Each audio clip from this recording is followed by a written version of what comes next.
Assalamualaikum warahmatullahi wabarakatuh. Perkenalkan, nama saya Widya Ningsih dari program studi hubungan internasional semester 6.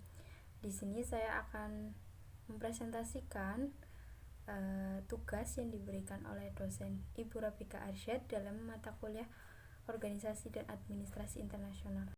Oke, langsung saja. Di sini saya akan mempresentasikan tentang perbandingan pola tax competition di ASEAN dan Uni Eropa.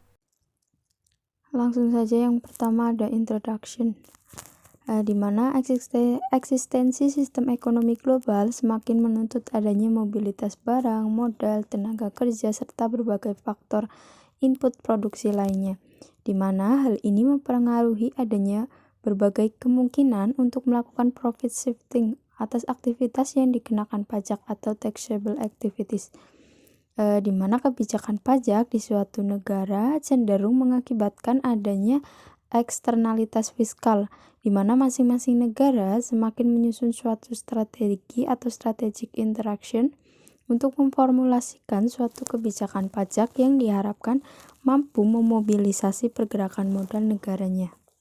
Kemudian, studi tax competition bukanlah suatu hal yang baru di negara maju seperti Uni Eropa, namun terus mendapatkan perhatian karena semakin berkembangnya transaksi global dan penurunan tarif pajak juga terjadi di ASEAN, juga mendapat perhatian khusus, sehingga menimbulkan pernyataan apakah pola penurunan pajak di ASEAN sama seperti penurunan tarif pajak di Uni Eropa yang merupakan evidence dari terjadinya tax competition. Selanjutnya ada tax competition. Secara historis, kebijakan di bidang perpajakan telah dikembangkan untuk kepentingan perekonomian domestik dan sosial, di mana sistem perpajakan domestik dari negara yang memiliki sistem ekonomi tertutup pun memiliki pandangan internasional, di mana hal ini dapat berpengaruh kepada jumlah pajak yang harus dibebankan kepada warga negaranya yang memiliki sumber pendapatan dari luar negeri dan juga dari warga negara asing yang memiliki sumber penghasilan dari negara tersebut, di mana interaksi di antara kebijakan perpajakan antara negara ini menimbulkan keterbatasan gerak dari arus modal dan kebijakan untuk menentukan tarif pajak, kebijakan belanja negara, kebijakan untuk menentukan pajak langsung maupun tidak langsung, dan juga insentif pajak adalah hal-hal yang harus diputuskan secara seksama karena berpengaruh terhadap kepentingan domestik, di mana meningkatnya perdagangan dan investasi dalam skala global telah mengubah hubungan di dalam sistem perpajakan domestik secara fundamental. Penghapusan non-tax barriers pada perdagangan dan investasi internasional serta terintegrasinya sistem perekonomian secara nasional juga berpengaruh terhadap sistem perpajakan. Globalisasi berpengaruh kuat di balik reformasi perpajakan yang berfokus ke best burden and rate reduction dan meminimalisir penyimpangan di dalam praktek perpajakan. Globalisasi juga berpengaruh terhadap keinginan atau kebutuhan negara-negara untuk terus memonitor kebijakan fiskal dan belanja publik dengan harapan kebijakan fiskal mendukung iklim dunia investasi. Sedangkan asumsi dasar dari adanya tax competition dalam berbagai literatur adalah pada dasarnya keadaan ekonomi dapat dibagi menjadi bagian autonom, di mana modal dapat berpindah dengan bebas. Tax competition dihubungkan dengan penentuan tarif di suatu kawasan yang pada akhirnya berhubungan dengan keuntungan dan pengenaan pajak atas alokasi sumber daya. Hal ini mengakibatkan terjadinya perbedaan tarif di suatu kawasan ke kawasan lainnya, sehingga terjadi penggelembungan modal di suatu wilayah hingga daerah yang menetapkan pajak rendah, di mana akan menerima aliran modal, sementara wilayah dengan tarif tinggi tidak akan menerima aliran modal. Kemudian secara sederhana, tax competition dapat dideskripsikan sebagai sebuah situasi di mana kawasan atau yurisdiksi suatu daerah terhadap daerah lainnya saling mempengaruhi pembuatan kebijakan pajaknya, khususnya tarif pajak atas modal. Dalam tataran praktis, misalnya, dikatakan bahwa negara A memutuskan untuk menurunkan tarif pajaknya, sehingga menaikkan after tax return investor di atas rata-rata. Kemudian adanya penurunan tarif ini diasumsikan mampu menarik modal dari negara B ke negara A. Kemudian penurunan tarif pajak di negara A mengakibatkan eksternalitas fiskal di negara B. Keadaan demikian membuat negara B turut serta menurunkan pajaknya, setidaknya sejajar dengan negara. Kemudian ada pola tax competition di ASEAN. Yang pertama yaitu terbentuknya MEA. Dengan terbentuknya MEA, negara-negara anggota ASEAN mendapatkan kesempatan untuk menciptakan kawasan ekonomi yang kompetitif yang dapat mentransformasikan ASEAN sebagai salah satu kawasan ekonomi yang terkuat di dunia, di mana pada saat pemberlakuan MEA ini, isu pajak menjadi salah satu isu yang dicermati, di mana pajak berpotensi untuk mendukung atau menghalangi integrasi ekonomi di kawasan ASEAN. Dan pergerakan kebijakan perpajakan di 6 negara ASEAN seperti Indonesia, Malaysia, Filipina, Singapura, Thailand, dan Vietnam tidak cukup signifikan, di mana integrasi ASEAN tergolong cukup lambat yang diakibatkan oleh berbagai faktor seperti territorial dispute hingga sikap skeptis di antara anggota menuju integrasi. Meskipun pada dekade terakhir mulai terlihat upaya untuk melakukan integrasi. Berdasarkan studi yang dilakukan Kirsten 2011, penurunan rata-rata tarif korporasi di negara ASEAN sebesar 6,6% yang dipicu oleh penurunan tarif yang dilakukan oleh Singapura, di mana yang dilakukan oleh Singapura ini menurunkan tarif pajaknya hingga 20%, sekaligus menjadi negara dengan tarif terendah di ASEAN.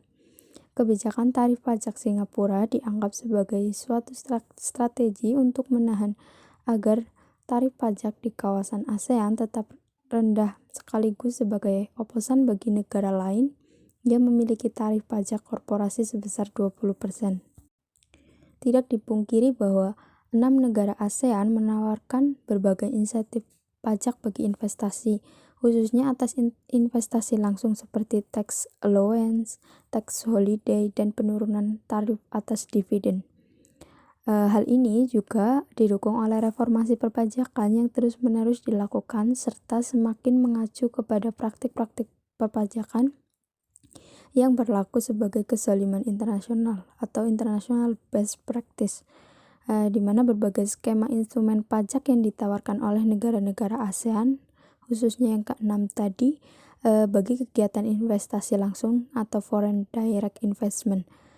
Berbagai skema investasi pajak tersebut direcapture dengan penurunan effective average tax rate atau EITR, sementara beban pajak nyata yang ditanggung oleh pemilik modal direcapture dengan effective marginal tax rate atau EMTR. Kemudian pernyataan umum yang sering terlontar adalah apakah tren penurunan tarif di ASEAN secara empiris sama dengan fenomena penurunan tarif di Uni Eropa, di mana penurunan tarif di Eropa jauh lebih besar daripada penurunan tarif di ASEAN dan disebabkan oleh faktor yang berbeda, di mana penurunan tarif di Uni Eropa dalam kurun waktu 1996 hingga 2008 mencapai 19,7%, sementara penurunan tarif pajak rata-rata negara OECD hanya mencapai 17,8%, sedangkan penurunan tarif di ASEAN hanya sebesar 6,6%. Selanjutnya ada pola tax competition di Uni Eropa. Penurunan tarif PPh badan di Uni Eropa terjadi sejak 2 dekade terakhir, yang memicu perdebatan untuk segera melakukan harmonisasi pajak dalam upaya mencegah terjadinya fenomena race to the bottom, di mana hal ini merupakan konsekuensi dari integrasi regional yang mengeliminasi barir atas perdagangan lintas negara, di mana dasar pemikiran untuk segera melakukan harmonisasi harus segera dilakukan, jika tidak segera dilakukan, maka akan berdampak negatif bagi penerimaan negara yang akan menurun terus-menerus dan pada akhirnya mempengaruhi penyediaan barang dan jasa publik. Meskipun hal ini menyalahi prinsip sovereignty suatu negara atas pengenaan pajak. Penurunan tarif pajak secara signifikan juga terjadi sejak tahun 1998, terutama setelah dipicu oleh penurunan tarif yang sangat drastis di Irlandia sehingga dijuluki Six Men of Europe. Dan sejak 2011, European Commission membuat berbagai kebijakan untuk mengcounter kebijakan pajak Irlandia yang oleh OECD dikategorikan sebagai harmful.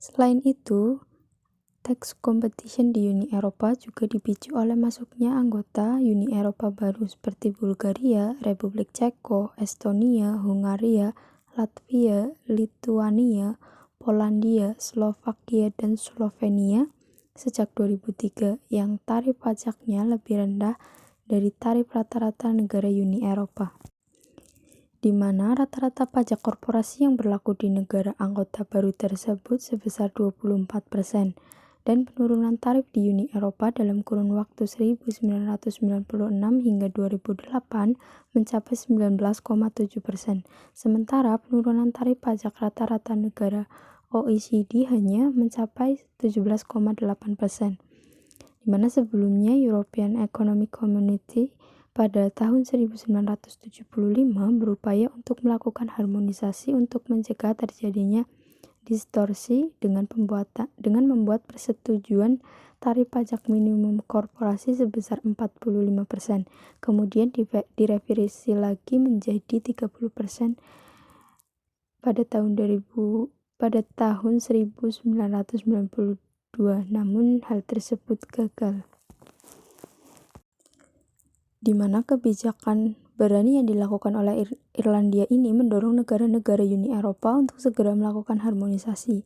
Namun, harmonisasi yang dimaksudkan bukanlah semata-mata merupakan reaksi atas penurunan pajak yang terjadi, melainkan suatu upaya atas fenomena banyaknya terjadi transaksi lintas negara dan memungkinkan terjadinya diskriminasi, di mana jika permasalahan tersebut diselesaikan hanya dengan perjanjian pajak berganda atau skema lainnya yang tunduk pada ketentuan yang bersifat khusus. Selain itu, upaya harmonisasi juga merupakan upaya atas semakin meningkatnya jumlah kasus yang dibawa ke pengadilan pajak suatu negara dan European Court Justice yang pada umumnya mempermasalahkan perlakuan yang diskriminatif. Kemudian direct harmonization bertujuan untuk mencapai suatu kesepakatan atas tarif pajak korporasi minimum di Uni Eropa. Namun, masing-masing negara berhak untuk mengenakan pajak atas korporasi yang di negaranya sesuai dengan keadaan negaranya. Di mana hingga tahun 2006, langkah yang ditempuh oleh Uni Eropa sehubungan dengan masalah perpajakan adalah konsolidasi dan standarisasi pengenaan pajak korporasi bukan semata-mata masalah pengenaan tarif, di mana European Union Commission tengah berupaya membuat sebuah legislative proposal seperti sebuah Common Consolidated Corporate Tax Base 2008, di mana adanya Common Consolidated Corporate Tax Base ini diharapkan mampu mengurangi komplain kas perusahaan, termasuk mengatasi permasalahan transfer pricing, mengurangi kompleksitas, serta meningkatkan competitiveness kegiatan usaha korporasi di negara Uni Eropa.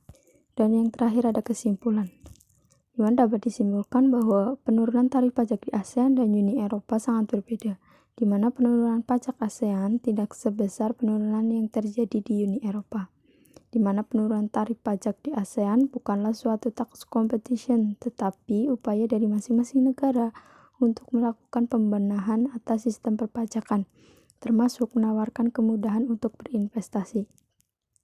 Meskipun Singapura menurunkan pajak di bawah rata-rata negara ASEAN 6, namun hal tersebut tidak menyebabkan reaksi yang spillover effect seperti yang terjadi di negara-negara Uni Eropa. Sedangkan penurunan pajak yang terjadi di Uni Eropa mengarah pada tax competition. Pada dasarnya bentuk spillover effect di mana suatu negara bereaksi terhadap kebijakan penurunan pajak di negara lain yang mengakibatkan tax competition secara nyata yang dipicu oleh Irlandia. Mungkin itu saja yang dapat saya presentasikan. Kurang lebihnya saya mohon maaf. Terima kasih. Wassalamualaikum warahmatullahi wabarakatuh.